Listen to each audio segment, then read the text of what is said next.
अगर कोई कहता है कि मैं सनातन को मिटाना चाहता हूं और कांग्रेस उसका साथ देती है, तो माफ करना, ये वो कांग्रेस नहीं है जो महात्मा गांधी की कांग्रेस थी। लेकिन राहुल गांधी को ये लग रहा वो है इसी से। कांग्रेस नहीं है साहब जो महात्मा गांधी की कांग्रेस थी। ये कांग्रेस महात्मा गांधी के रास्ते से हट के मोहम्मद अली जिन्ना के रास्ते पे जा रही है। आई एम सॉरी टू से। लेकिन उनको लग रहा है कि इसी से वो 99 सीट पे पहुंच गए हैं। आचार्य जी, आप प्रियंका गांधी वाड्रा के पॉलिटिकल एडवाइजर भी रहे। अब आप, जब आपने पार्टी छोड़ दी, आप चाहते थे कि वो चुनावी राजनीति में आए, फ्रंट फुट पे आए, लेकिन ऐसा हुआ नहीं जब तक आप कांग्रेस में थे। अब वो वायनाड से चुनाव लड़ने जा रही हैं। राहुल गांधी ने ऐलान कर दिया कि मैं वायनाड की सीट छोड़ रहा हूँ, प्रियंका गांधी वहाँ से चुनाव लड़ेंगी, वो वहाँ जाएंगी। तो अब आप इस निर्णय से खुश हैं कि आपके, चलिए पार्टी छोड़ने के बाद ही सही, लेकिन प्रियंका गांधी चुनावी राजनीति में तो आई? पहली बात तो ये है कि मैंने कांग्रेस नहीं छोड़ी, कांग्रेस ने मुझे निकाला। कांग्रेस ने मुझे 6 साल के लिए निष्कासित किया है। हाँ। मेरा कसूर ये था, मेरा गुनाह ये था कि मैं राम मंदिर गया। इससे बड़ा क्या गुनाह ये था कि आपने कल्की धाम के शिलान्यास के लिए नरेंद्र मोदी जी को इनवाइट कर लिया, उनको इनवाइट करने गया, उसके बाद ही आपको पत्र पकड़ा दिया गया। अच्छा बताओ, देश के प्रधानमंत्री के हाथों से श्री कल्की धाम का शिलान्यास कराना गुनाह है क्या? अरे अब राहुल गांधी तो, कांग्रेस तो सोचेगी आप राहुल गांधी से करवाएं, कांग्रेस पार्टी के नेता हैं आप, राहुल गांधी इतने बड़े लीडर हैं, और आप बताइए नरेंद्र मोदी जिनको पसंद नहीं करते राहुल गांधी कहीं, उनको आप इनवाइट करने चले गए। मंदिर का शिलान्यास सबसे नहीं कराया जा सकता है। गौमांस खाने की वकालत करने वाले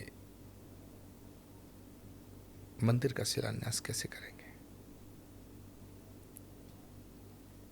तो आप कांग्रेस में रहते हुए भी ये तय था कि आप नरेंद्र मोदी से ही कराएंगे कांग्रेस में शिलान्यास? रहने का मतलब ये नहीं है कि मैं सनातन से समझौता करूं। कांग्रेस में रहने का मतलब ये नहीं है कि मैं अपने राष्ट्र से समझौता करूं। राष्ट्र के हित में जब 370 को हटाने का फैसला लिया नरेंद्र मोदी ने, हमने उसका समर्थन किया। मैं आज भी मानता हूं, मेरा 1000 बार निष्कासन हो जाए, मुझे कोई फर्क नहीं पड़ता। आचार्य प्रमोद कृष्णम कितने आएंगे कितने जाएंगे, लेकिन ये देश रहना चाहिए। देश के हित में जो फैसला ले उसका समर्थन करना चाहिए, और जो देश के खिलाफ बोले उसका विरोध करना चाहिए। मैं पूछना चाहता हूं राहुल गांधी जी से कि जो उनके दिल में है वो खुल के बोलते क्यों नहीं? अभी उन्होंने बोला, अच्छा लगा मुझे कि उन्होंने कहा कि हमने मंदिर के आंदोलन को हरा दिया, अडवाणी के आंदोलन को हरा दिया। मैं पूछना चाहता हूं आपसे कि अगर कोई व्यक्ति कहे कि हमने महात्मा गांधी के भारत छोड़ो आंदोलन को हरा दिया, क्विट इंडिया मूवमेंट को हरा दिया, तो इसका मतलब है वो देश की आज़ादी के खिलाफ है। तो अगर कोई कहता है कि हमने अडवाणी के उस रथ यात्रा मंदिर आंदोलन को हरा दिया, तो व्यक्ति तो राम के खिलाफ ही माना जाएगा ना। तो ऐसे ही बोले, कहें, उनके मन में ये सपने हैं कि यदि उनकी सरकार आ गई तो वो 370 के फैसले को पलट देंगे।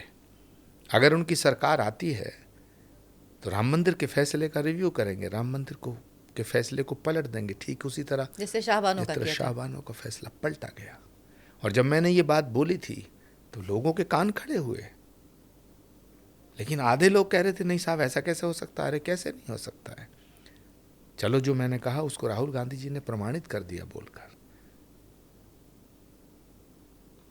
तो सवाल इसका है कि आप देश में रहेंगे, देश की सुविधाएं भोगेंगे।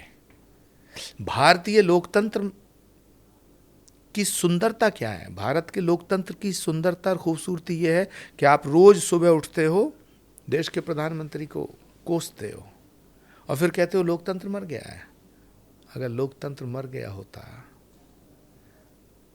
तो पार्लियामेंट के भीतर बाजू चढ़ा के प्रधानमंत्री को पर हमला नहीं कर पाते।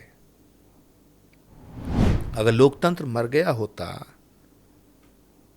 लोकतंत्र मर गया होता तो रायबरेली से नहीं जीत पाते। अगर लोकतंत्र मर गया होता,